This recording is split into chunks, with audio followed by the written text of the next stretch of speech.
السلام علیکم دوستوں، میں ادریس مغل ہوں۔ آپ میرا یوٹیوب چینل دیکھ رہے ہیں دوستوں۔ 4 دن کی انٹرنیٹ، یوٹیوب اور فیس بک کی بندش کے بعد اور عوامی رابطے بحال ہونے کے بعد میں نے سوچا آپ سے کچھ اس موجودہ ملک کی صورتحال کے بارے میں کچھ تبادلہ خیال کیا جائے۔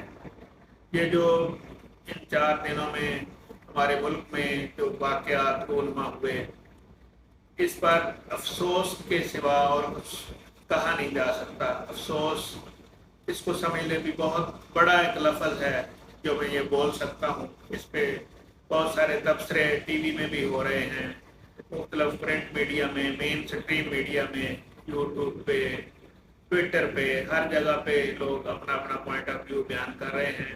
لیکن میں یہ سمجھتا ہوں یہ ایک بہت بڑا ہمارا قومی المیہ بن گیا ہے کہ اگر کوئی جماعت، سیاسی جماعت اگر یہ سمجھتی ہے کہ اس کے حق میں اس کی سوچ کے حساب سے جیسے وہ توقعات رکھ رہے تھے، اگر فیصلہ نہیں آتا تو وہ یا تو جج غلط ہیں یا ان کے ساتھ کوئی سازش کی جا رہی ہے۔ اور یہ کسی کوئی 5 6 سال یا 7 سال کے اندر اندر ایسا ایک عدم برداشت کا رویہ ہمارے اندر ایک پروان چڑھ گیا ہے جو کہ بڑا قابل رحم بات ہے ہمارے لیے، ہمارے ملکی لیول پہ بھی، دنیا میں بھی، جہاں جہاں بھی پاکستان کو جانا جاتا ہے یا پاکستان کا ایک مقام ہے، یہ بڑا نقصان پہنچا رہا ہے۔ اس کو بڑے سمجھ لیں بھی ایک انجیکٹ کیا گیا ہے، اس سوچ کو، اس رویے کو ہمارے ذہنوں میں، ہماری نوجوان نسل کے ذہنوں میں۔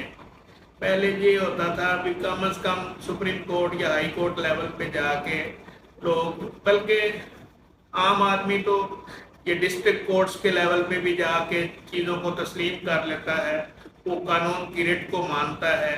اور ہمارے پولیٹیشنز بھی ان کو، چاہے نیب نے جتنی مرتبہ بھی بلایا یا کسی بھی کورٹ نے بلایا، انہوں نے جا کے وہاں جو ہے نا اپنے آپ کی بے گناہی ثابت کی یا جو بھی ہے اپنی صفائی پیش کی۔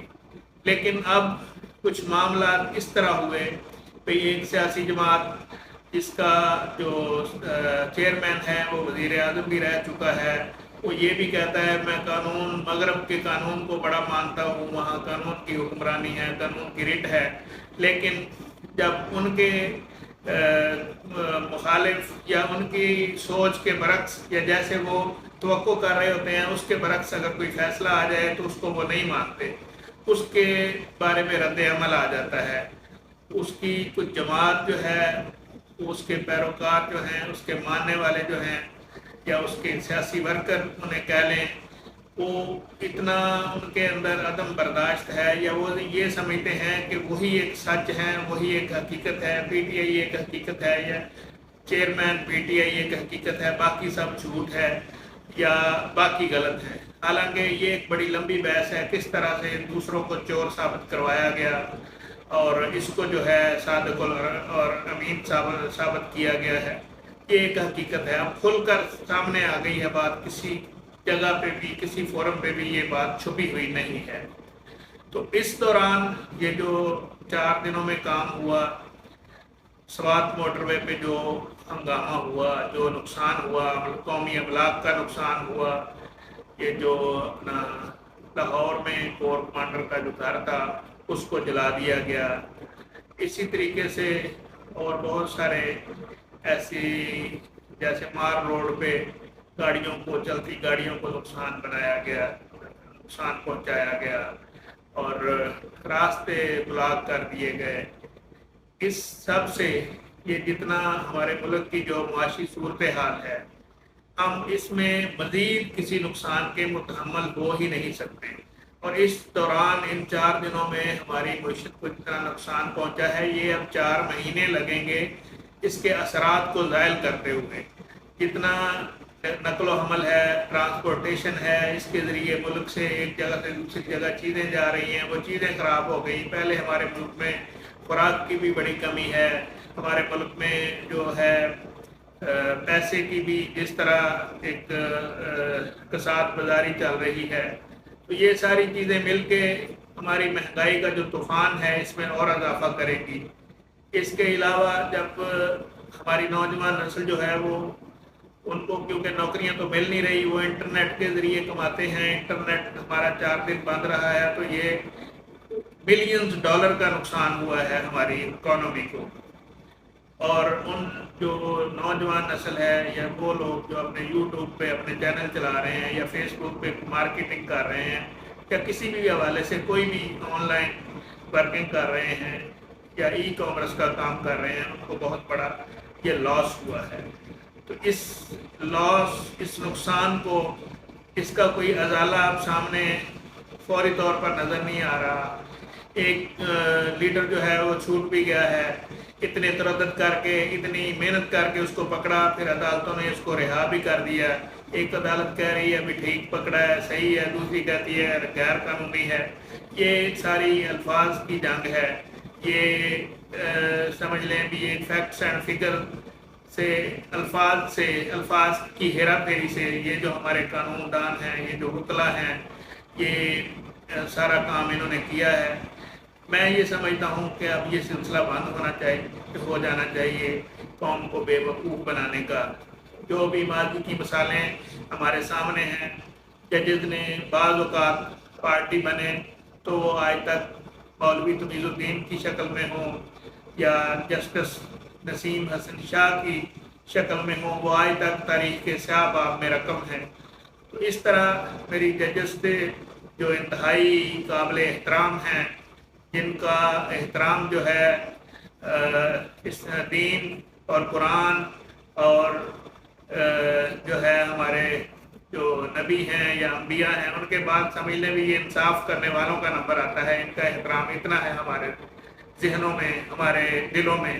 لیکن جب یہ پارٹی بنتے ہیں یا اس طرح کا کوئی کہیں جو ہے وہ اپنی جو ہے ان میں فلیکسیبلٹی آتی ہے، کسی کی طرف ان کا جھکاؤ ہوتا ہے، تو پھر قوم کا دل دکھتا ہے۔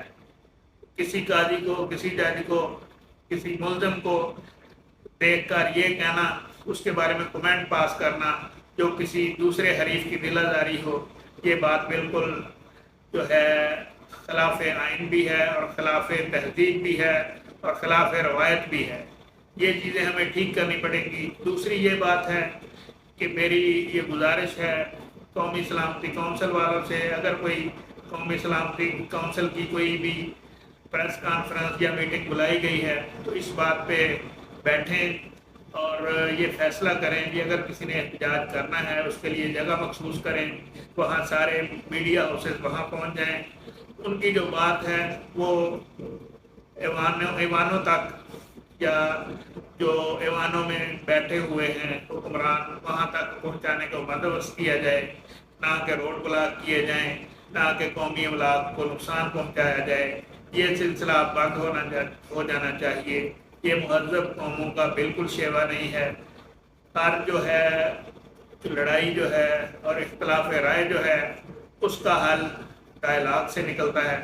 ہمیں اب ڈائلاگ کی طرف آ جانا چاہیے، ہمیں اپنا متشدد رویہ ترک کر دینا چاہیے، اور اگر کسی نے احتجاج کرنا ہے، کسی نے دھرنا دینا ہے، پہلے تو میں یہ کہتا ہوں یہ جو دھرنے والی جو کام شروع ہو گیا ہے نا، دھرنے بین کر دینے چاہیے ملک میں۔ دوسری بات یہ ہے اگر کسی نے پرامن احتجاج کرنا ہے اس کے لیے جگہ مخصوص کر دیں، کوئی بہت کھلا ان کو میدان دے دیں، جتنے لوگ بھی وہاں اکٹھے کر سکتے ہیں کر لیں۔